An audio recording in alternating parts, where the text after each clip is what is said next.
arbitre sifflé na premier combat ya Lamine Petit Sélé waaw Lamine Petit Sélé ak Abdou Khadir Dione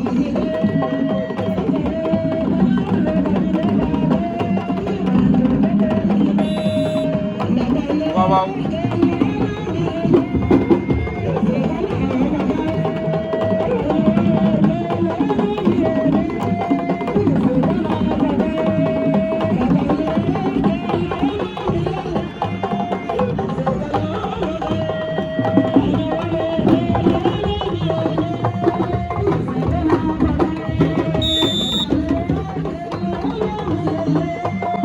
Khadim Sarr Pakala Ndangaan waaw Khadim Sarr Gaal Gui Ndangaan daan na Pakala bu Ndangaan waaw combat boobu jeex na Gaal Gui Ndangaan daan na Pakala Ndangaan licence bu taal Fils de Sélé licence bu taal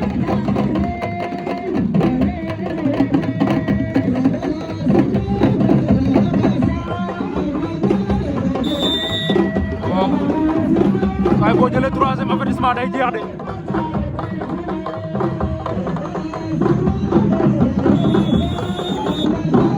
disqualifié nañ ko victoire de Petit Sélé indépendant Sa Thiès waaw Sa Thiès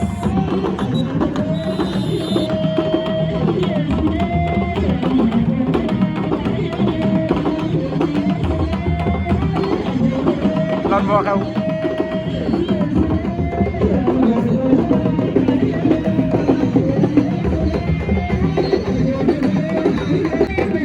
aca arbitre sifflé na combat Tas Yakar waaw Tas Yakar Tas ak adversaire am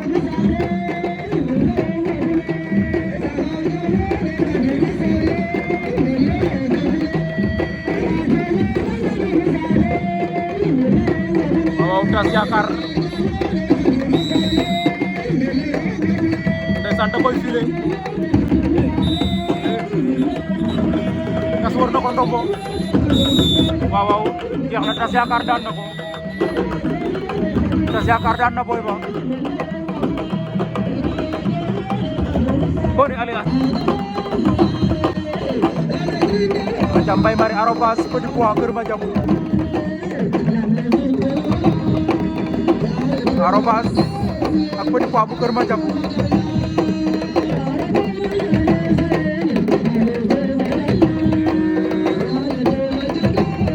Petit Pois may ko dara de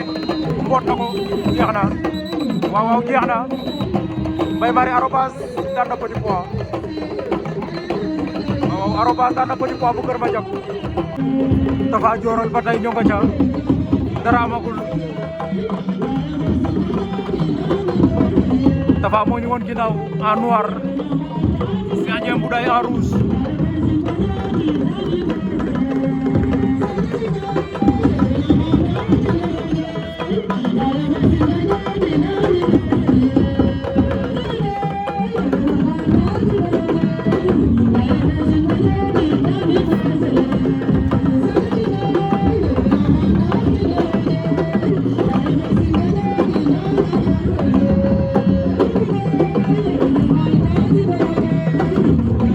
Cheikh takk na ko kal ko waaw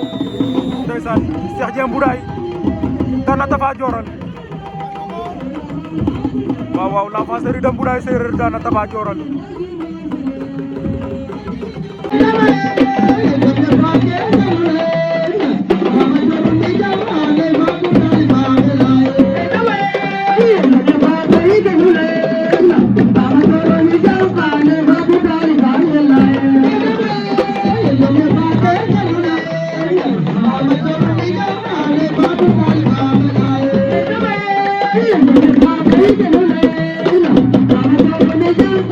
Thank you.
Yakar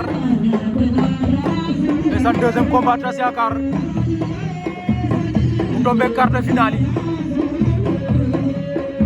Tass Yakar ak adversaire am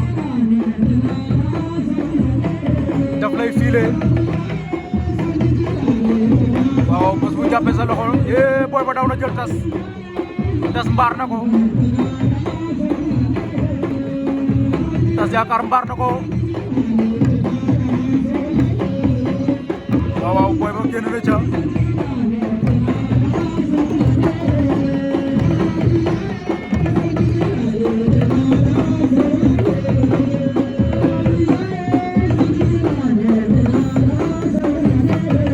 ndeysaan Tass ak Boy Manuel ay Tass looy def nay leer boy ay ndaanaan lañ te boy ba kal na ko ne alias Tass waaw alias Tass daan na ko de nee na gaaw ndeysaan ko ne alias Tass waaw mbokk si kambay baa ngi noonu Alassane bi tey borom jaxaw ndeysaan borom Kaolack dangaan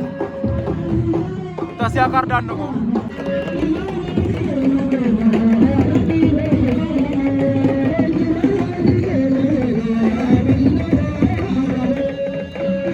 aja Petit Sélé gaal gi daga arbitre sifflé waat na ginnaaw bu ñu demee pause ba ñëwaat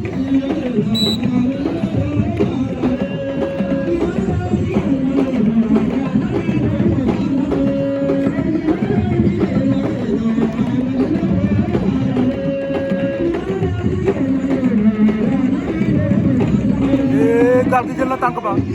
gaal gi jël na tànk Lamine Petit Sélé daa diis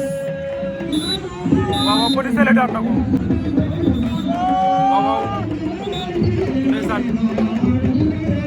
Mbaye Marie arobase Cheikh Dieng bu Mboudaye Séeréer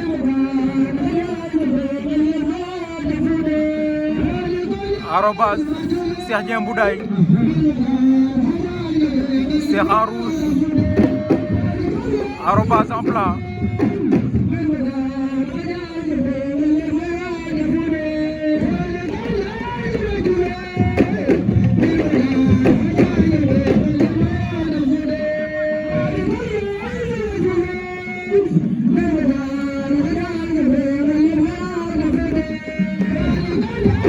Cheikh Dieng Mboudaye arobase dernier quart de finale de la soirée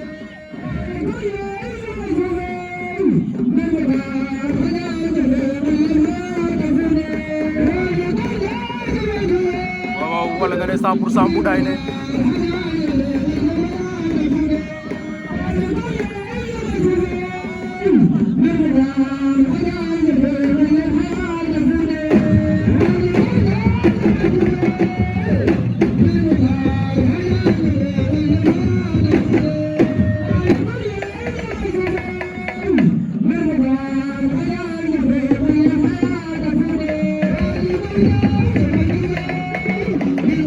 ndeysaan arobase Cheikh Dieng Mboudaye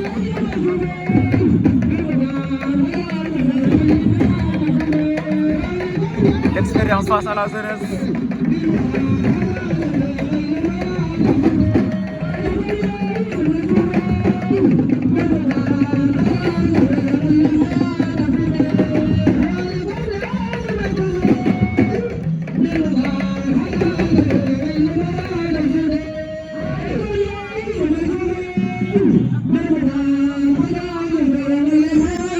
l'indépendance Fils de Sélé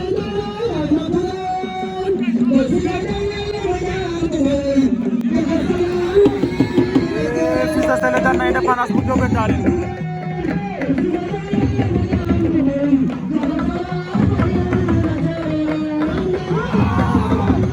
Fils de Sélé daan na indépendance joxoñ na Tass Yakar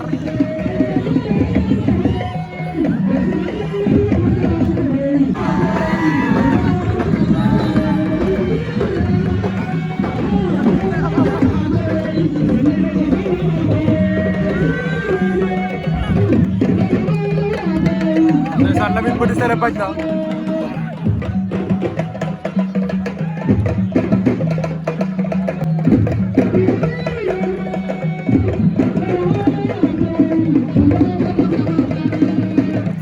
Arobase ak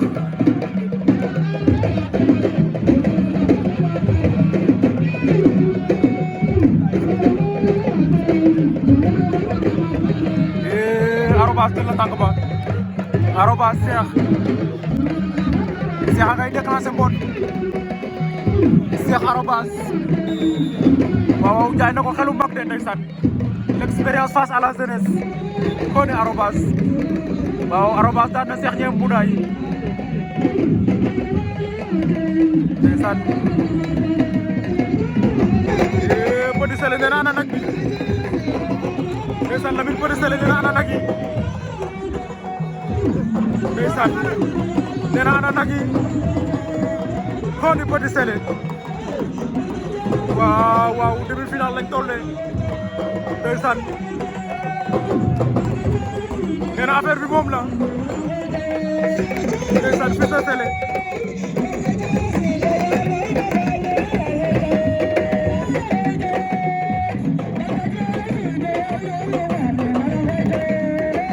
ak si Gambaye ma ngi noonu de Alou nee na na gaaw na gën a bar demi-finale sok ndeysaan tas yaakaar ci biir Lamine Petit moom ci biir loolu mooy demi-finale yi waaw lambu Diofior la ndeysaan 1er février 2025 bis bi toll ci juróomi nag ak enveloppe 30 000 de francs CFA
Alias tas waaw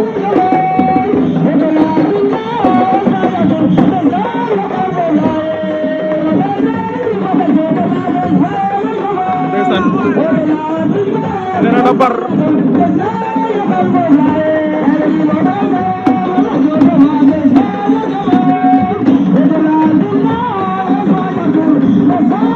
arbitre ba ngay wax ak ñoom demi-finale sok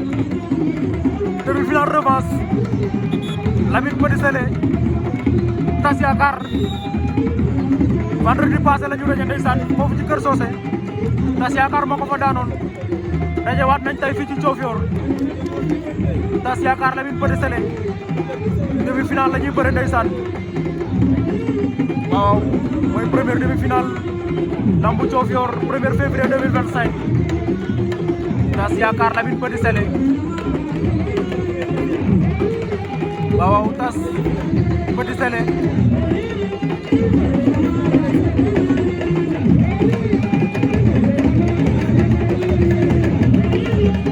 ndeysaan tas yaakaar à droite Lamine Petit Sélé à gauche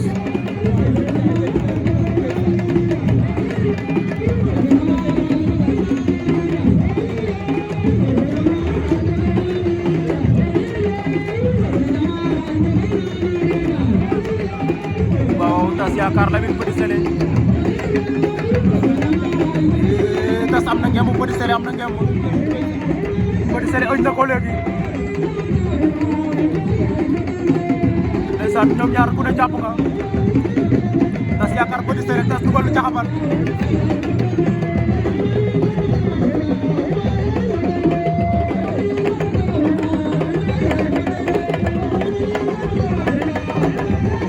yaakaar Lamine Petit Sélé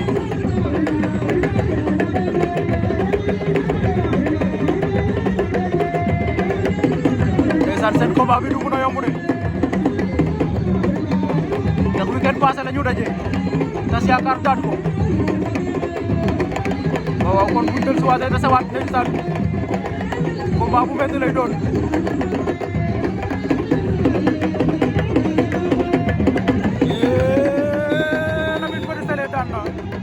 Lamine Petit Sélé daan na tas yaakaar tas daf ko doon songale Lamine kootu ko ci suuf ndeysaan Lamine Petit Sélé daan na tas yaakaar waaw Lamine Petit Sélé daan na tas yaakaar ko si ñëwaat deuxième demi-finale ba diggante Fils de Sélé ak Arobase Mbouloum Fils de Sélé bu Mbaylar ak Arobase Mbouloum Sokone deuxième demi-finale ku daan fekk ci Lamine Petit Sélé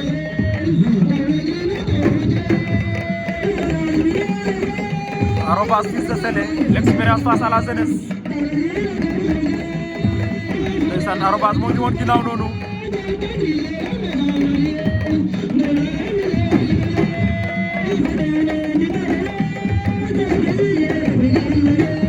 Arobase Fils de Sélé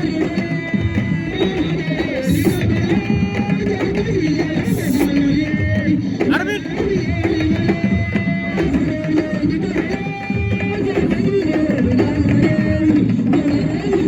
waaw Arobase Fils de Sélé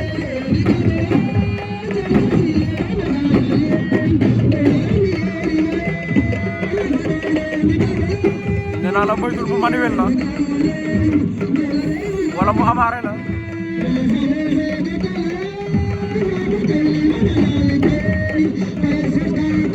Arobase Fils de Sélé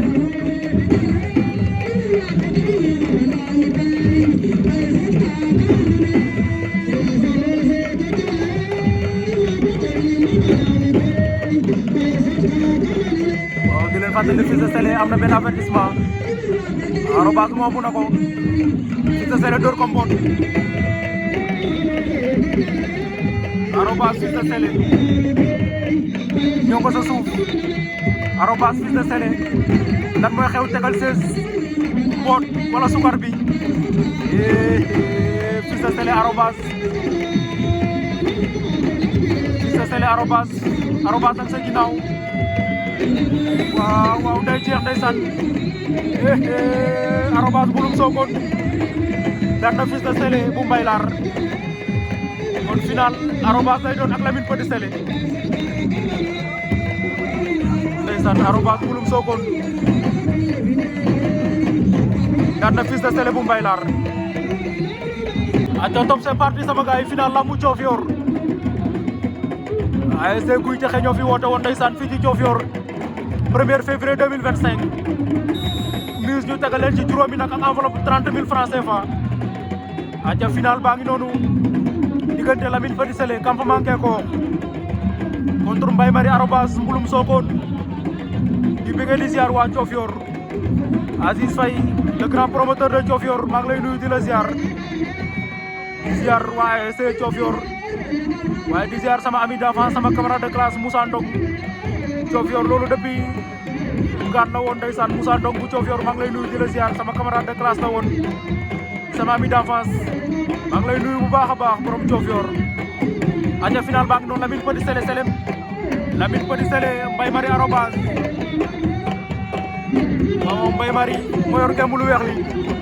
Petit Sélé yor ngemb lu ñuul li demi-final Petit Sélé daan tas yaakaar deuxième demi-finale ba Mbaye Marie Arobase daan Fils de Sélé bu Mbaylar aca final ba nekk noonu Lamine Petit Sélé Arobase bis bi toll ci juróomi nag ak 30 000 francs CFA ku daan da ngay am ñett nag ku daanu am ñaari nag ndeysaan animation ba Fama Dior la wala nga ne Adam Hawa Diouf bu Diofior ak ñam na mooy Ousmane Ngom bu Koumbal aja di leen jox rendez-vous suba foofu ca Dakar arène nationale mise ba 10 millions de francs CFA lambu Petit Production waaye ba tey suba Ndangaan Samb poids léger suba la lambu lay Njomboor Production lundi lay jeex poids lourd foofu ci Ndangaan Samb waaye di leen jox rendez-vous suba ba tey dimanche le 2 février 2024 lambu Yengele Jaate bis ba ñett nag la ak 50 000 de francs CFA benn catégorie la aca final ba Lamine Petit Sélé Mbaye Marie Arobas lambu Diofior 1er février 2025 ndeysaan di ndokkal sunu grand Ibou Ndiamou Diouf borom jëm ci ngénteem la ñu jógee fële ci féelir ñëw jàll si fii si Diofior ñoo ngi koy ndokkal bu baax a baax di ñaanal bébé bi mu dund te barkel ndeysaan toog ba jëriñ way jur yi waaw loolu fële la woon ca féelir animation ba mbayam lum la woon ak paalo ndeysaan ñu gis fa waaxalu lamb yëpp teewal ko fa moom grand Ibou Ndiamou Diouf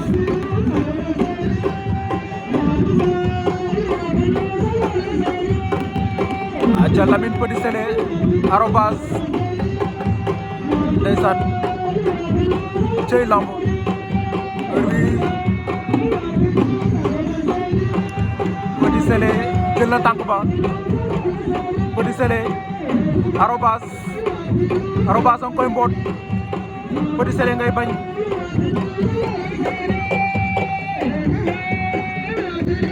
heure bi da doon fekk ñuy wax final Sélé Méné ak Arobas waaye gis nga ko tey ñoo ngi naan Petit Sélé ak Arobas kooni lamb waaw Petit Sélé mu ngi ca wet ga Petit Sélé ca wet ga daf ko bëgg a tegal Arobas daan na Petit Sélé Arobas daan na Lamine Petit Sélé Arobas jël na lambu ci kaw Lamine Petit Sélé ndeysaan l'avancée de Mbouloum Sokone jël na lambu ja Arobas jël na lambu ja ci kaw Petit Sélé